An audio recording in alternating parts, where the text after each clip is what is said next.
पिछले 2.5-3 महीने में जब ये अपना कोरोना का सारा लॉकडाउन वगैरह चल रहा था, इस दौरान दिल्ली में अपने उत्तराखंड के बहुत लोग रहते हैं। पहाड़ों से आए हुए बहुत लोग रहते हैं। उनमें कई लोग आए मेरे पास और उन्होंने कहा कि दिल्ली के अंदर इतना शानदार काम हुआ है पिछले 5 साल में, आप उत्तराखंड में आके चुनाव लड़िए। एक व्यक्ति आया अपनी बहुत सारे कॉलोनी के लोगों को लेके, उसकी बेटी के 93% नंबर आए थे और सरकारी स्कूल में। उसने कहा मैं तो सोच भी नहीं सकता था कि इतने अच्छे नंबर आएंगे, मैं अपनी बेटी को डॉक्टर बनाना चाहता हूँ। और मैंने उम्मीद नहीं की थी कि सरकारी स्कूल में पढ़ने वाली मेरी बेटी डॉक्टर बन सकती है, लेकिन अब मुझे लग रहा है कि मेरी बेटी डॉक्टर बन सकती है। सो सब लोगों ने कहा कि आप उत्तराखंड में चुनाव लड़िए।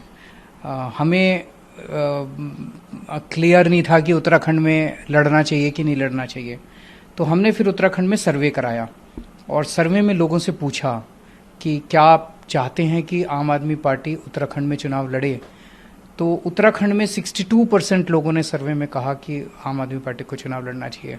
तो तब आम आदमी पार्टी ने, फिर हमने सबने मीटिंग की और तय किया कि आम आदमी पार्टी चुनाव लड़ेगी। सर, आपकी नज़र में, आम आदमी पार्टी की नज़र में आज की तारीख में कौन से अहम मुद्दे होंगे उत्तराखंड के लिए?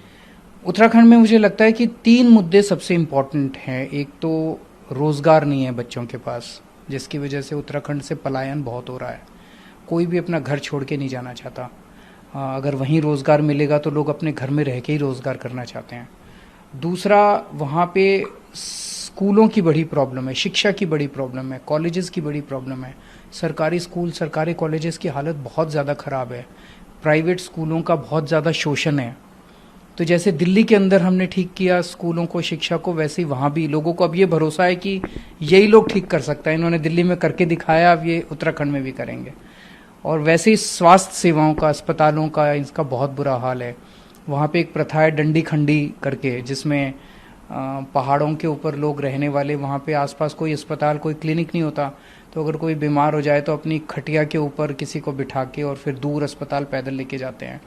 तो अब गांव-गांव के अंदर क्लिनिक खुलने चाहिए। जैसे दिल्ली में जब किसी ने यकीन नहीं किया था कि हर मोहल्ले में क्लिनिक खुल जाएंगे, ऐसे ही लोग, जब मैं कहता हूँ तो यकीन नहीं करते कि गांव-गांव के अंदर, बस्ती-बस्ती के अंदर क्लिनिक हो सकते हैं।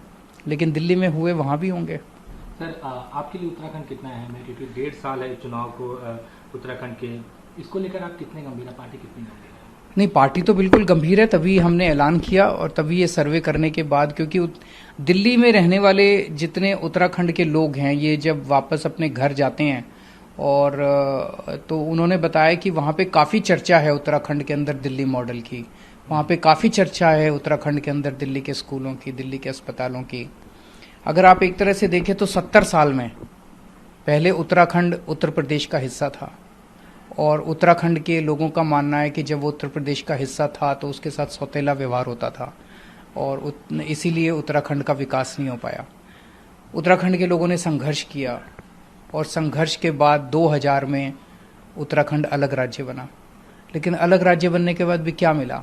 वही बीजेपी, वही कांग्रेस। 2000 से 2002 तक बीजेपी आई, फिर उसके बाद कांग्रेस आई 2002 से 2007 तक, फिर 2007 से 2012 तक फिर बीजेपी आई, फिर उसके बाद अगली फिर कांग्रेस आई और उसके बाद अब फिर बीजेपी आई। एक बार बीजेपी, एक बार कांग्रेस आई। यही दिल्ली में था। तो लोगों को अब दोनों पार्टियां देख ली, दोनों पार्टियों को कई बार मौका दे के देख लिया, लेकिन ना स्कूल सुधरे, ना अस्पताल सुधरे, ना सड़कें सुधरी, ना लोगों की जिंदगी सुधरी, ना नौकरियां मिली, ना बिजली सुधरी, ना पानी सुधरा, कुछ नहीं सुधरा।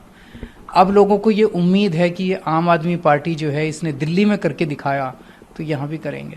सर, आपने खुद कहा कि एक बार बीजेपी, एक बार कांग्रेस, दोनों पार्टियों के पास अपना संगठन है उत्तराखंड में। आम आदमी पार्टी के पास अभी ऐसा कोई संगठन नहीं तैयार है।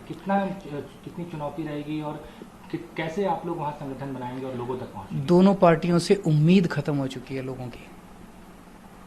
आम आदमी पार्टी से उम्मीद है लोगों की। चुनाव उम्मीद पे लड़ा जाता है। आज अगर आप किसी भी देवभूमि के किसी भी व्यक्ति से पूछें कि क्या उसे लगता है कि कांग्रेस उनके परिवार को भविष्य दे सकती है, नहीं दे सकती। कांग्रेस तो छोड़ छोड़ के जा रहे हैं लोग। 14 लोग कांग्रेस के बीजेपी में जाके शामिल हो। कांग्रेस तो बची नहीं है। बीजेपी को तीसरा या चौथा मौका ये मिल रहा है। क्या बीजेपी भविष्य दे सकती है? बीजेपी आज कोरोना का क्या हाल हो गया है उत्तराखंड के अंदर।